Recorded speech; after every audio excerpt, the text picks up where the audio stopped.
Hello everyone and welcome back to HITC Football. I hope you're all having a fantastic day. And in today's video, we're going to be ranking every single Premier League team's transfer window so far. So as you can see on your screen right now, what we're going to be doing is we're going to be going through every single team, as I just said, and having a look at who they've let go, who they've brought in, and we'll also talk about rumours to an extent, but 90% of my judgment on this video on the team and their ranking in the tier list is down to the transfers they've actually done. Up first, we're going to go to Leicester.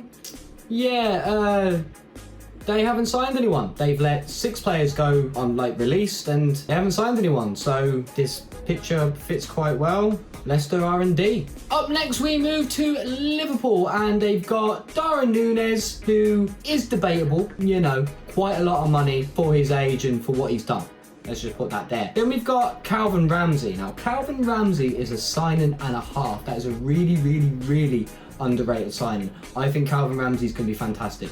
Not just as a replacement for Robbo, but he's versatile. He can play both sides, and from what I've seen of him, he's been really good. So Calvin Ramsey, I rate 110%. But Fabio Carvalho, also quite good. Just makes perfect sense. He's versatile. We can play anywhere along the front three as well and drop back and do that Bobby Firmino role. So for me, for Liverpool so far, these will obviously change and we'll do another one if he's like this one in a couple of weeks' time near the end of the window when, we've seen a full window.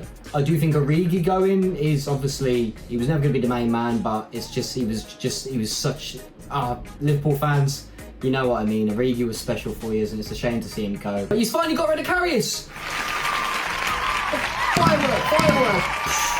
Party poppers. Karius is gone. You should be delighted. Karius is gone. I think Mane leaving is, you were always going to lose one. If it was Salah, if it was Firmino, if it was Mane. Obviously, most people would have wanted Firmino, and then another section would have wanted Mane. Then maybe some people would have wanted Salah, seeing he wanted so much money, and the contract was up in the air, but it's been signed, so good job on that one as well. And we will include things like that in this, where you had a player at your club and you kept them there when they were going to go, because there's certain clubs like the one I support that couldn't even keep a monkey in a cage of a banana. So let's go for, it could easily be B, right? Just because Nunez isn't, we don't know. It's going to be hit or it's going to be miss. That's just how it is going to be with Nunez. Hit or miss. Ramsey's a good signing, very young as well, but with a defensive position, there's not as much pressure, usually and typically, and nowhere near the same amount of money spent as Nunez. So Calvin Ramsey makes good sense. Same with Fabio Carvalho, I think that makes good sense.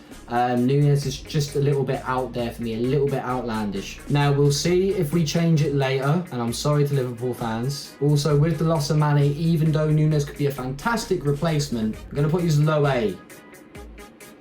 Low A. Next we go to Fulham, and the two notable ones for me are João Palhinha from Sporting. I think that was a very good signing. Now the fee is undisclosed, but they've got him 5 years with an optional extension by the club as well, so he can't leave till 2027, so enjoy the championship football, mate, when you go back down. And the other one, which I think will go quite well for Fulham, is Andres Pereira. I think he'll be a good little pickup for him. So for that reason, and I'm sure there's plenty more to come from Fulham, I'm going to give him a B. Next, we move on to the mighty Hammers.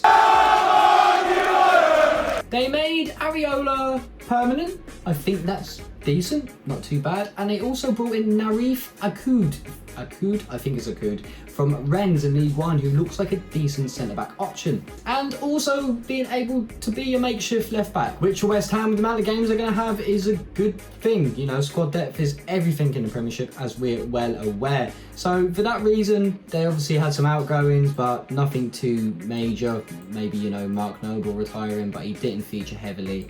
Ryan Fredericks as well, not that big of a deal, and also Yarmolenko. These are players that didn't play under Moyes, well, not that much. So for that reason, I'm going to give them a B as well.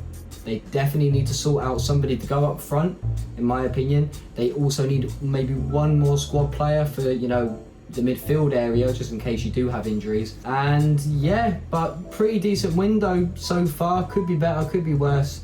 I'll give them a B. At least they're making signings. Leeds United.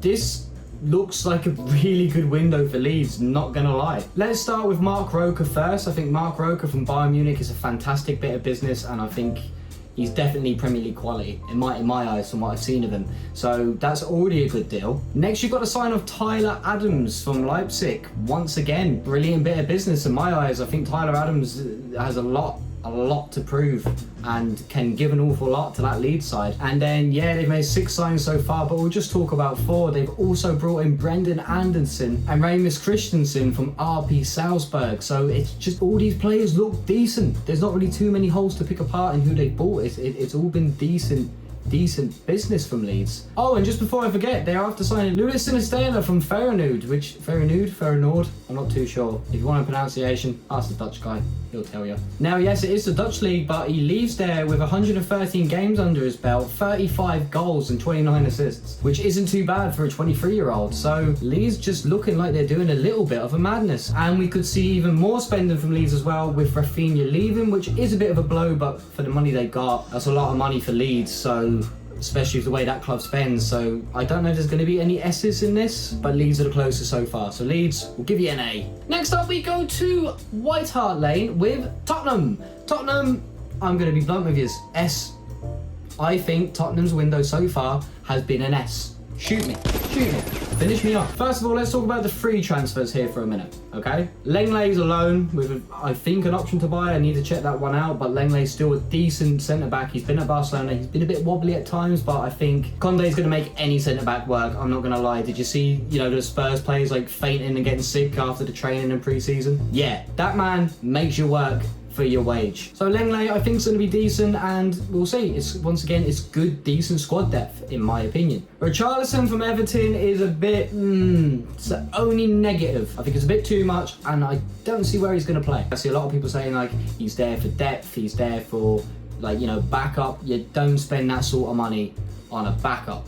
That's all I'm going to say there. But Basuma from Brighton, 25 million, I think it can raise to a potential 35 million. Fantastic bit of business. They're like, Man United should have jumped on Basuma straight away. Chelsea should have jumped on Basuma straight away. I think Basuma is class, absolutely class, and even better for 25 million, maybe 35 with add-ons. Then Fraser Foster, he's going to be behind Lloris anyway, but for a backup keeper, Fraser Foster's pretty good in my opinion, especially on a free. And then to top it off as well, Perisic over on a free. Conte's worked with him before. I did a video on fantasy football, and Perisic is someone you need in your team. Without a doubt, you need Perisic in your team. The fact that he's going to be playing left wing back under Conte, come on. And not only that, they're after bringing over Josh Keeley from the Irish League from St. Pat's, the best club in the world. And then in terms of outgoings, one that sort of went under the radar for a lot of people is Steven Bergwijn's after leaving, which I guess now with Kulusevski, Perisic, Richarlison, makes sense. I'm going to keep Spurs in at S for now. S for Spurs. Got another Irish lad here at Newcastle, Alex Murphy's after coming over from Galway United.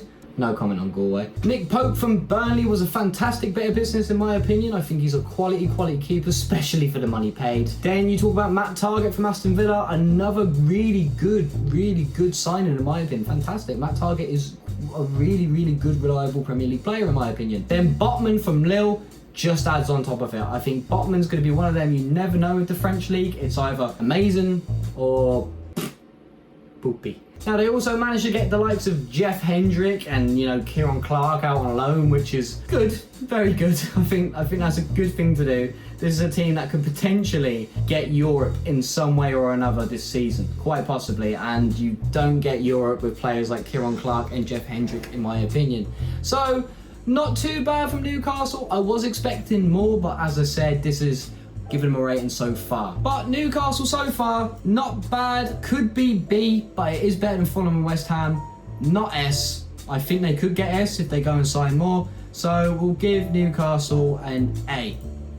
A for Newcastle. Basically, we go to Wolves and there's not much to say. Nathan Collins from Burnley, good sign. Nathan Collins was quite fond of him at Burnley, so yeah, good bit of business there. And then they just let loads of players go. That's pretty much it. And no one really too notable. So for that reason, it's just been a bit meh.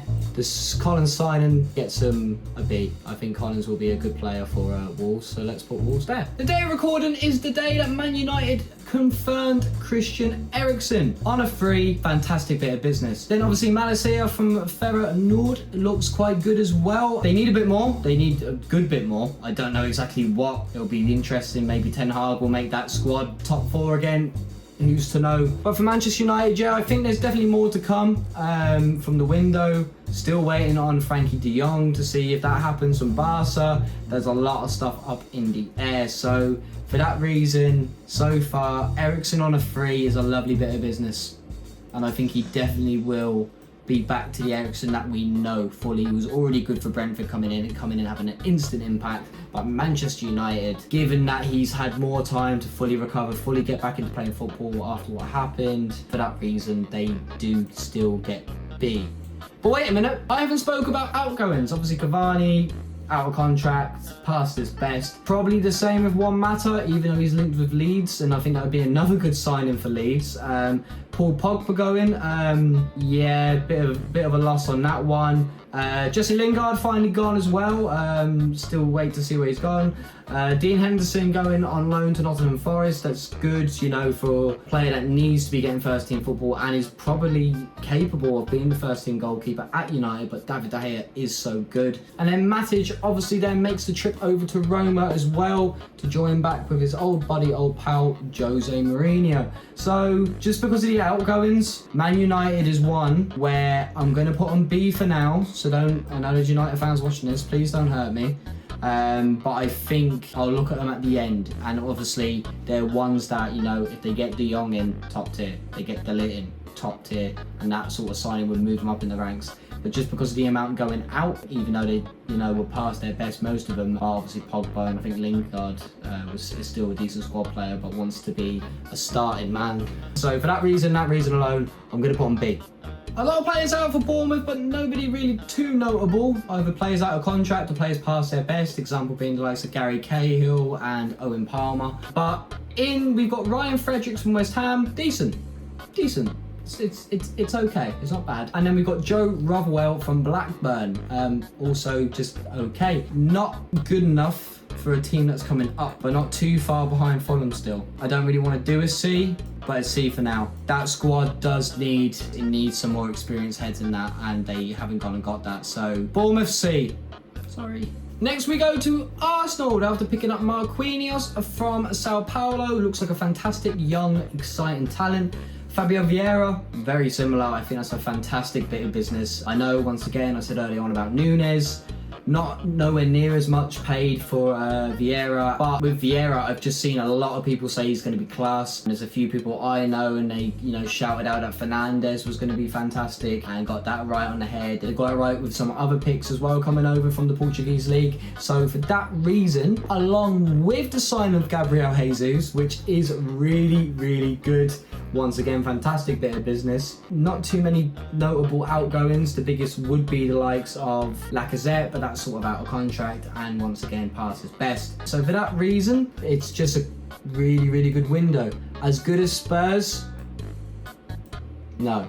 A for Arsenal. Just as we hit the halfway point in the video, I would just quickly like to jump in and ask you, please, do smash the like button. The more you do it, the more chance I have of affording a haircut. Also, leave a comment, let me know your picks, where would you put the teams, and let me know if you want to see this in a couple of weeks' time at the end of the window. But let's crack straight back into it with Crystal Palace. Sheikh Doucouré from Leeds. Looks okay, looks quite good. Decent little signing, not too much hype around it, but decent from Palace. Sam Johnston in on a free as well, just is good. You know, you need squad depth, especially Palace do after they let so many squad players go or run out of contract, so definitely need to get some more squad players in. Sorry for butchering his name, but Malcolm Iwobi looks quite good from Derby as well. This guy looks like a talent and a half. They do need to still get a lot more players in. As I said, they let a hell of a lot, I think it was 9 players or decent first team squad players out the door. Zaha still up in the air as well, 1 year left on his contract and still nobody coming in for him. Going to be interesting. There's been rumours, but we'll see. I think if they lose Zaha and don't replace get a big player in, I think that's going to be a problem. So Palace once again, so far, B. Manchester City.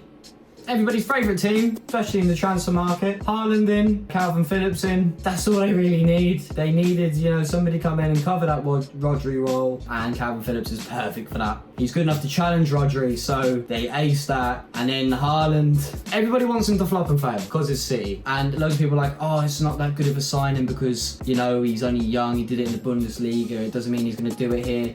All valid points, but you cannot tell me for a minute you would not be absolutely gassed, over the moon, like me right now, over the moon. You would not be able to tell me that you wouldn't be if Haaland was signing for your club. So Fernandinho released, Gabriel Jesus to Arsenal, and obviously Raheem Sterling to Chelsea. Lost quite some big players there, but Haaland and Calvin Phillips are the main ones going to talk about. And yeah, it could be absolutely terrible, but this is just their season so far. I'm only judging this off face value, so I don't want people in the comments going, but Rev Boy, he's going to fail, he's going to flop. Oh, how could you give this team B? This is like a provisional thing. You know, this is like a draft. This is what I think their windows are going like. But they could do better, they could do worse. Just put down the hatchet. Calm down. It's going to be okay. But just like my hair right now, I am split with Man City between A and S. Just because Haaland and Phillips are so good. So good. What do I do with them? It's kind of the same as Liverpool. Because Haaland can flop terribly, and Nunez can flop terribly, and like Calvin Phillips, and then like you can compare Calvin Ramsey, for example. I'm going to put them on the same par. I'm just going to kind of put them out here because it just makes sense to me. So they're both in A. Could easily be S depending how the rest of this transfer window goes. And then obviously depending on how the players perform, it could easily be S. And then obviously if they flop, it could easily be B for both teams. Even though, you know, the two Calvins, Calvin Ramsey and Calvin Phillips, are good signings. There's also Fabio Carvalho. Ooh, yeah. A for City. Brighton haven't sold anyone other than Malumba. He's gone to West Brom. Everyone else is out on loan or been released. And then inwards, I don't know any of them. We've got Simon Adingra, Benico Baker, and then we've got Julio Enciso. All kind of young and all kind of unproven. The most exciting out of the three they've signed is probably Adingra. He's probably the most exciting, left-footed, did well over in the Danish league. So yeah, can operate on either flank, put up some decent numbers over there. They really need a striker and another centre-back, in my opinion. But they ain't signed anyone really. Like all these players are going straight into the under-23s, but they have at least signed people, unlike Leicester. So C for Brighton. Brentford! Really surprising. Thomas Chakoza from Lazio, really good underrated keeper. Really good. I think that's a fantastic bit of business for Brentford. I think Aaron Hickey coming in as well. He looks like a really good fullback. It's just been really good. Lisby on a free was also some decent business. Brentford has just been alright. You know, a good few young players, nobody too notable in my opinion, bar the keeper. B, nearly A. B for Brentford. Up next we go for Aston Villa, and Aston Villa, wow. Another A here for Aston Villa. A for Aston Villa, it makes sense. Philip Coutinho, Kamara from Marseille, Diego Carlos from Seville, Olsen from Roma, Rory Wilson from Rangers, and they also picked up a Gunderson on loan. That's just mad. I think letting Matt Target go is fantastic, but other than that, the outgoings haven't been anything to, you know, really get on about. So for that reason, in my opinion, we are going to have to give Aston Villa an A. Up next, we've got my boys and we've got Chelsea. Koulibaly has just been announced. We signed a centre-back. We actually signed a centre-back. Wow. Getting Koulibaly in takes this up to another level. Raheem Sterling, also confirmed now. Very exciting. I think he's 5th for goals in the Premiership since he joined City in 15-16, if I'm wrong. Sterling 5th for goals in the Premiership since 2015, 2016, in around that time, whenever he joined City. Now, the bad bits. Letting Rudiger leave on a free was terrible. Absolutely terrible. Then to make it worse, you know Rudiger's going, then you lose Christensen on a free. Another bad move by Chelsea there. Then obviously the loan deal, I know it was last window and I am a Chelsea fan, so I can be as harsh as I want here. Lukaku, back to Milan on a loan, terrible. Then you look back even further and you see the likes of Charlie Masondo being released, who's been there for years, never done anything. Danny Drinkwater, remember him? also terrible. So yeah, Koulibaly and Sterling are top tier in my opinion. Sterling, without a doubt, he's got a fighter's mentality. He's going to want to leave. He's left City now and he's going to want to outdo him. That's the type of player Sterling is. And Koulibaly, I think, is absolutely class. For such a big, strong centre-back, he's so quick. And if we are going to swap to a back four, it will be interesting. Now, those people say I've got Chelsea biased, but when you include all the negatives of that window and all the deals that we've done, and, you know, it's the whole window in general, not just who you buy. So for that reason, as good as Koulibaly and Sterling are, it's still a C for me. Yes, I'm a Chelsea fan. I can do it. Other Chelsea fans, give me hate. It's fine. I know you won't. We're cool guys, we're cool guys.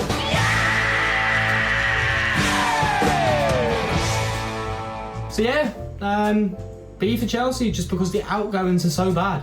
So bad. Players that shouldn't have left on a free, and then to make it worse, you just see the money loss. Drink water. Lukaku literally peed up against the wall. Down to our last three teams, Nottingham Forest, and I am quite surprised by Forest. Let's just name two off here. Omar Richards, fantastic signing, and also Neco Williams, really good. Liverpool fans will know what I'm talking about here, and yeah, that's really good. Also getting Dean Henderson in on that loan, really good as well. And then some other fantastic signings, you know, just to notch it off. So far for me, Forest, definitely an A for Forest, without a doubt. If their fullbacks are going to be a core part of their team in going forward, they've picked up two quality signings there, and maybe players you consider putting in your fantasy team. Southampton, nothing really amazing. I think Banzulu is a good pickup for the future. Same with Laviva from City as well. Both players come from City. Liz as well from Alte, I think he's from. Looks decent and promising once again. Nobody really insane. Joe Aribo probably, maybe, in my opinion. And then maybe Alex Iwomin from Sutton. But yeah, just some decent picks. Nobody really too big leaving either. Shane Long's out the door, he got released. Fraser Frost obviously gone, which was mentioned earlier. And then Harry Lewis gone to Bradford. Nothing really too crazy. So yeah, not bad from Southampton really, but nothing too notable. The Southampton lower end echelon B. Everton, just the one. Tarkowski, really good signing. Their biggest problem was their defence last season. Well, the whole team was a problem, that's not lie. The whole team was a problem last season, and they need recruitment. This is looking like a really bad situation for Everton. Richarlison's gone now as well. John Joe Kenny's been released. Just not good. It's not looking good. Now they've got some money to spend from no Richarlison deal. They need to get spending quickly. This is going to be another very ropey season if Lampard has to deal with the same squad that he did, plus James Tarkowski. So they need more. I see him, you know, extending contracts with players and, you know, promoting players up from obviously from the youth system, under 21s, under 23s, under 19s, etc. They need to get things going. Not far off a D, but Tarkowski was definitely a wanted man for a good few teams. So for that reason, they just about escaped the D, and Tarkowski is a really good signing. Everton C. And that just about wraps it up. Do you agree with my picks? Let me know down in the comment section below. Also, while you're at it, make sure you smash the like button. Also, hit the subscribe and leave a comment down below. If you did enjoy the video, as I try and get your attention with my hands, please, as I said, do all them good things. But it's been your host, Red Boy. That's R to the E to the B to the B to the triple I from HITC Sport, and I hope you enjoyed. See you again soon. Bye.